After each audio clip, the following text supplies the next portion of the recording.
Do you want? He is up there, yes. Yeah, he is.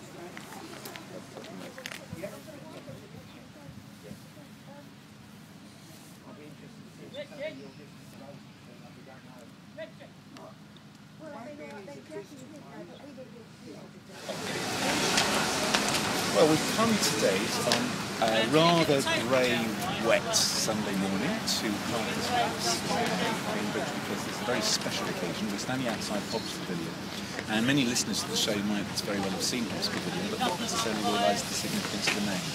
Stephen Harper-Scott, cricket historian, standing next to me.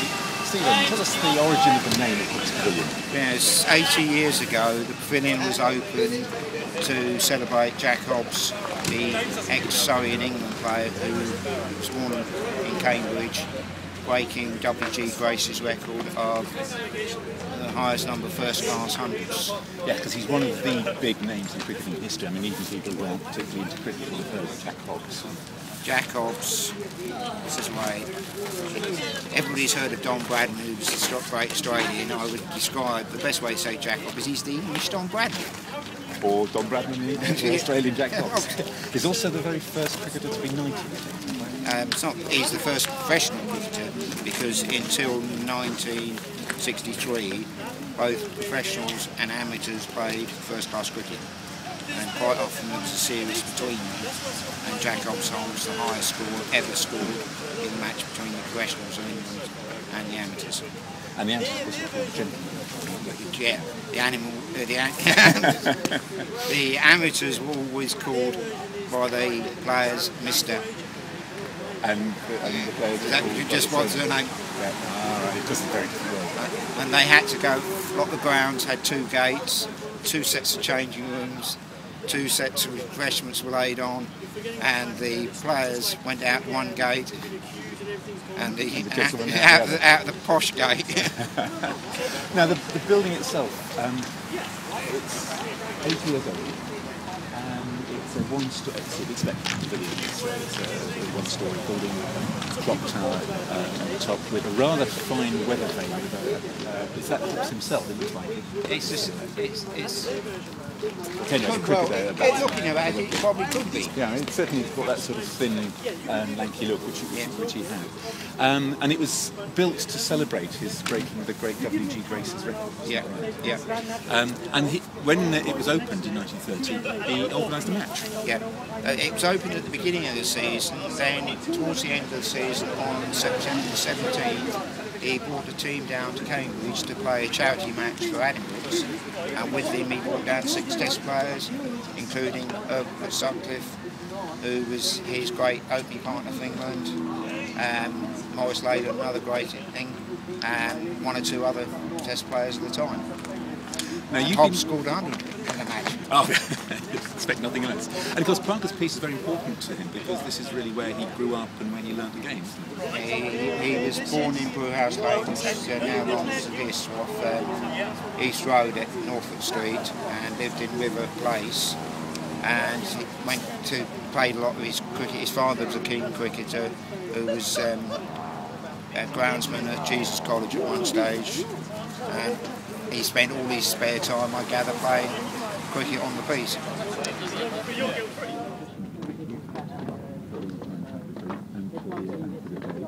It's got an extensive collection. You're talking about prismatic? Yes, I'm talking about. I think there could be a little bit about what we've got.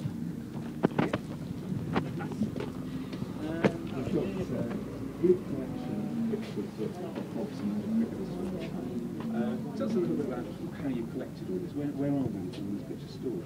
I've got a large collection of books on various cricketers and cricket tours and everything, and I've been going through my collection, looking at pictures and surprising what I found. Where do you find them?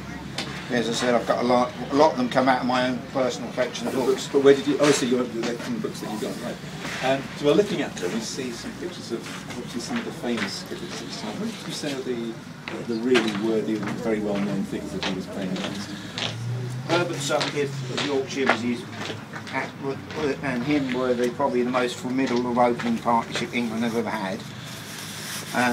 When he first started playing, his mentor was Tom Hayward, who's another Cambridge person. And he opened for Surrey in the beginning of his career with Hayward, and Hobbs would have played in the same team as Sid Barnes, who was probably England's greatest ever bowler. Nice.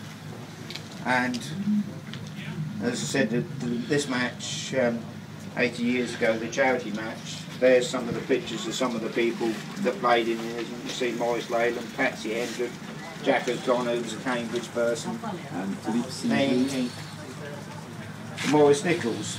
But what's important with our match today that's going on is the match involves the New Testament Institute, and with one of the New Testament Institute people in the past was Jack Hobbs' brother and sister. Right. Because we've got a match just starting on the piece, and people using the pavilion. Because normally it's not used as a cricket pavilion anymore because of standards, but it's being used today.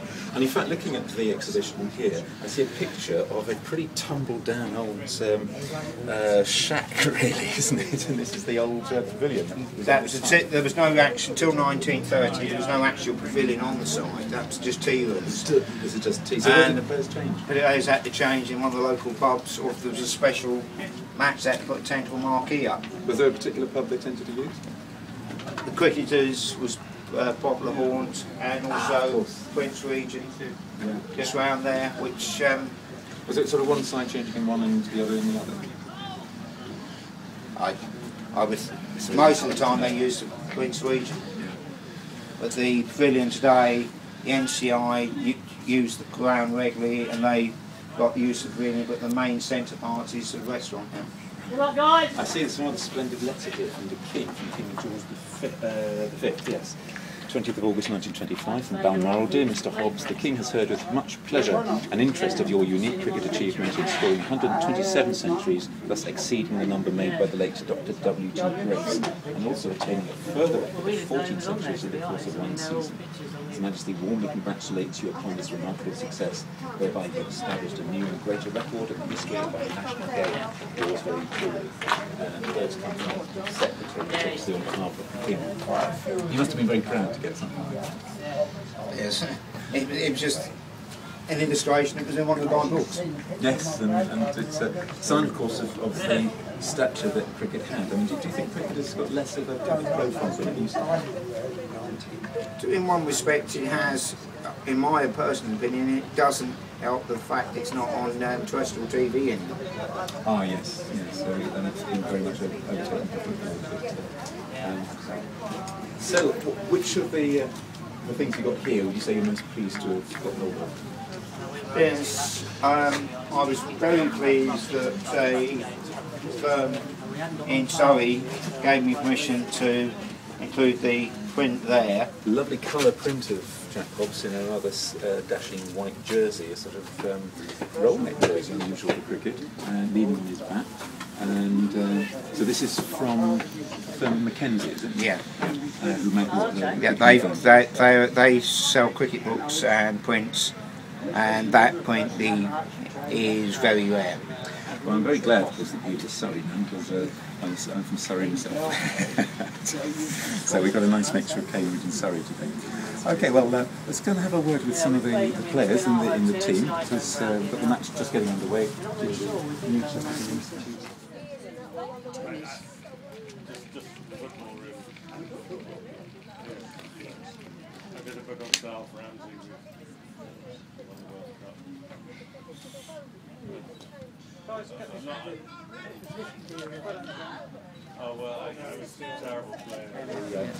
The New Testament Institute. Just quickly, the Institute, for those who don't know what it is. It's a working men's club in Cambridge, based on Holland Street, just off Victoria Road. Oh, right, yeah. So the club has been associated with the club has had a cricket club since I think 1882. So you're long-standing cricket club in Cambridge, yeah. Played on Parker's Piece with Thing since about, and obviously with Hobbs Pavillion since about the 1950s. So what does Hobbs mean to you? It's just characterises Parker's Piece. It's the focal point of Parker's Piece, particularly with us and cricket and stuff, and the whole history and background behind the pavilion, which I've become more kind of au fait with since I got involved with Steve in this project to play this game. You know, we've obviously always known who it's dedicated to, but the reasons why and what have you become a few more. So yeah, we love playing it. We really enjoy playing cricket on the speech. You get lots of people coming and watching. You know, it's kind of unusual really to have cricket in the Middle East. Do you find for people who don't know the games and stop and watch? Absolutely, yeah. We get lots of visitors to Cambridge. Lots of foreign students. Yeah, we do. Lots of visitors to Cambridge. Quite often, not really knowing what the game's about, and not realising that they can't come inside the boundary, which is quite amusing on most Saturday afternoons. But yeah, but we also pick up lots of players as well. People walking by seeing us play, wanting to join the club, and you know, we get big. If it's a lovely sunny day, you'll get people all around the boundary watching. Yeah, it is. It draws attention to cricket on the piece, which has been here for over 200 years. You know, and it's a major part of Cambridge life. Cricket on Parker's piece in the summer, and with this pavilion being here for 80 years, you know, again, it focuses the attention. Because there was a move a few years back to demolish it. Yeah, there was a move to take cricket off the piece, and there was a huge campaign which brought in loads of kind of people from outside of Cambridge who were big in the game, and to say that, you know, cricket's been here for 200 years. It's a tradition. It's got to stay in Parker's piece. You know, you can't remove it because it's such a part of Cambridge's heritage. Cricket on Parker's piece. Like I say, it's been here for 200 years. They used to play first-class cricket in the 19th century. Before fitness really got... Yeah, in the 1850s, I think there was first-class cricket playing on Parker's piece. And with Jack Hobb's tradition as well, and him being kind of one of the main players in cricket history, and probably the greatest batsman that England has ever produced. It's kind of, you know, that position isn't lost. We've worked as hard as a club to make sure that the council are aware of that. You know, and we constantly communication with them about all sorts of things, just to make sure that they don't relax the effort they put in.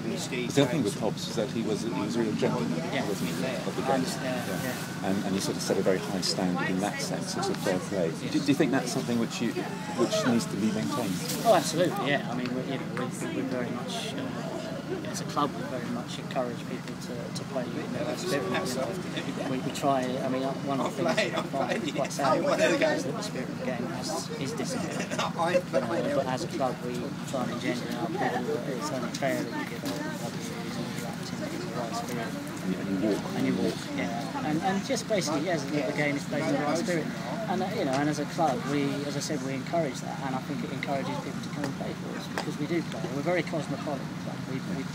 We have players from everywhere playing for us, and lots of different countries and stuff, and we welcome everybody. We have 2 ladies teams, we have a junior section, we have 10 adults, 5 junior teams. And anybody's welcome to come and play, and they're welcome to come and play at a level that they fit in.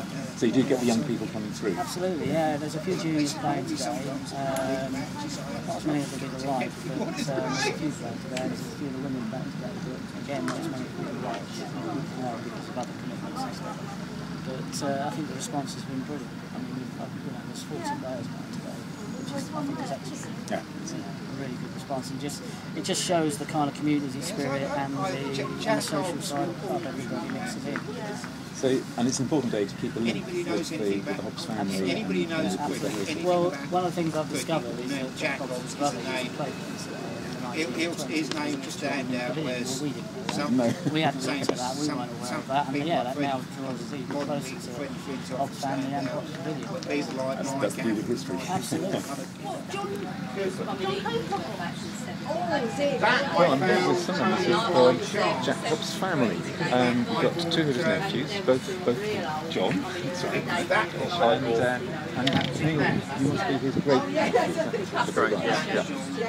So you didn't really know Jack yourself, too young at the time, although you say he once dropped you. The rumour, it may be apocryphal, but the rumour is that he picked me up and dropped me for cricketers. For cricketers, pretty bad. But so my memory is very, very limited. But, and John, you have memories of him. That's right. They're very limited due to my age, really. I can't remember details. I can remember him coming to Huntingdon behind the shop there. I can remember that. What date was that? How old would you have been as a Oh, I was a very young man, hardly more than a schoolboy. Right. You see, memory? It's pretty well non-existent now. So that would probably have been about 75 years ago, Dad, something like that, maybe? You're now 86, aren't you? So maybe 75 years ago? I thought you would remind me of that. I've got to knock it back again the other side now. I was still at school when you came in. Yeah. Was the family very proud of you? Well, in a limited sort of way, everybody was at school, weren't they? They used to often say, look out, this chap's related to Jack Hobb. And I'm afraid I got a little, I wasn't very keen on it. Because I went in next, got a duck or something like that. And they said, oh my God. I suppose, yeah, you had to be really good at cricket with a name like that. Yes, which I was. I retreated to the outfield somewhere and stayed. No, I wasn't very good at cricket. I might get a 20 now and then. And then the bunting went up behind the house. So not too much pressure then.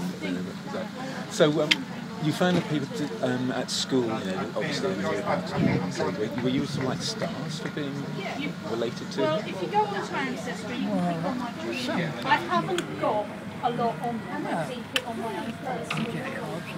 Was your fault? I'll try to play it down what I did take. How do you feel about today with the marking the anniversary of the opening of the Pavillion, which is named in his honour? This is a very big day for the family. Do you know this is the first time I've seen this Pavillion for some time now? I spent some time around. I used to stand at the corner. It's too late to walk. Then John, We used to, as children, we used to watch games here, didn't we, sometimes? he'd got a copy in him. Yes. And I got the You see what it's like interviewing somebody of my age. It's terrible, it must be, I'm sorry. Tell you what, Dad, sorry to interrupt, do you recall 19th of September, why that's an important day? Well, of course. That's the day I slipped up just as I made my first 10. Yes, I know, beginning of the war. Right, what about Mum? Do you remember 19th September? I should do it, terrible. Birthday? It was her birthday, wasn't it? 19th September. So today is like Mum's birthday, which is a bit of a coincidence, isn't it? She died 5 years ago. Yeah, so it's You're quite reminding me things about my memory which I bitterly regret.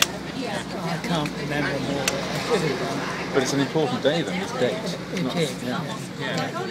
That makes me rather small. Yeah. Smaller than I am. So Neil, did you grow up then with lots of memories in the family of your baby?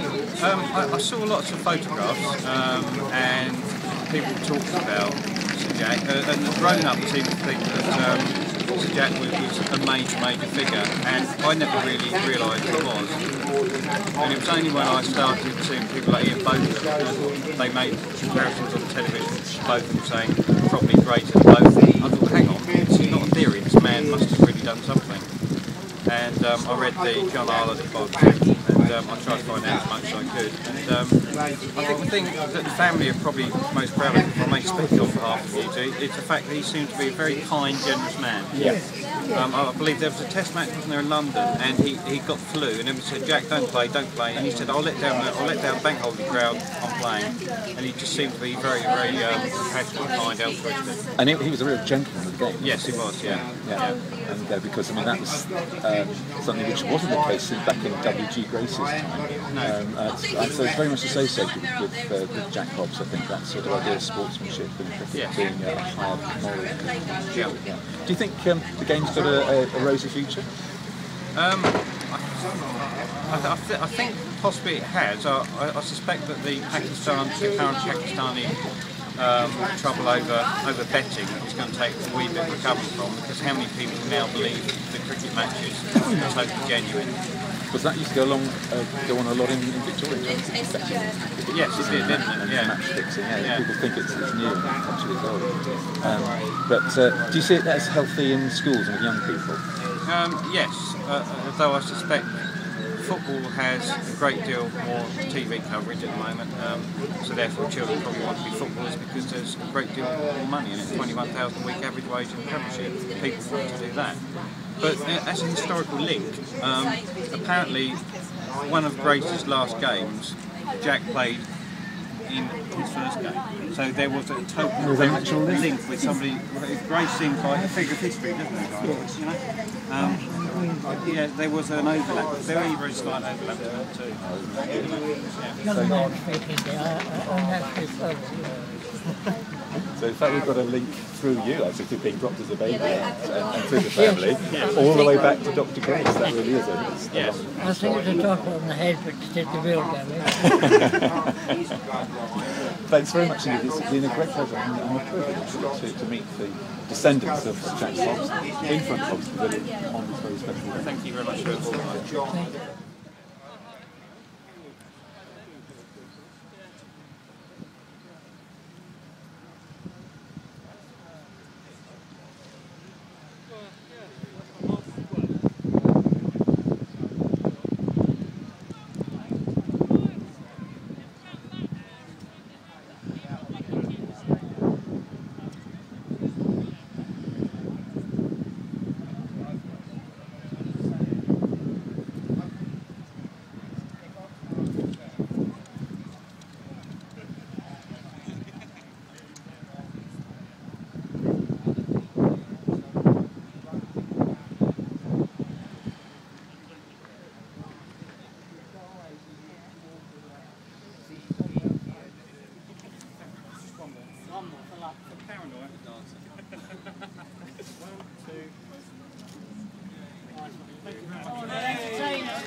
Thanks again.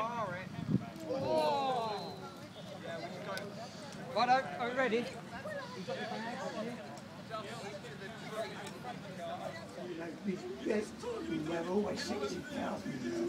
I wonder if you saw it, and he had this amazing, like the ball was glued to his foot.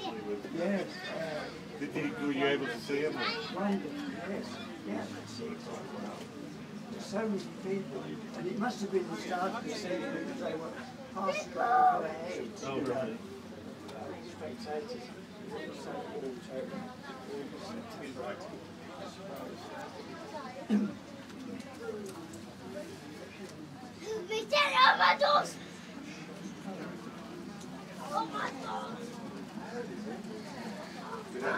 Oh, that was the start.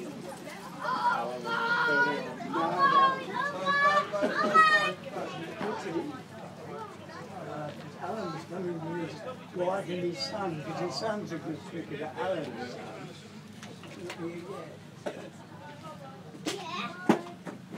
That policeman knows Ali. Long chap.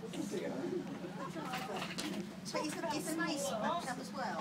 You know, if the mace, you know, when it's in put that one in there. We've seen a picture of our grandfather that we've never seen before, which they gave us. Oh, I just took, there's nothing on it to say what year. I think that must be 1900s.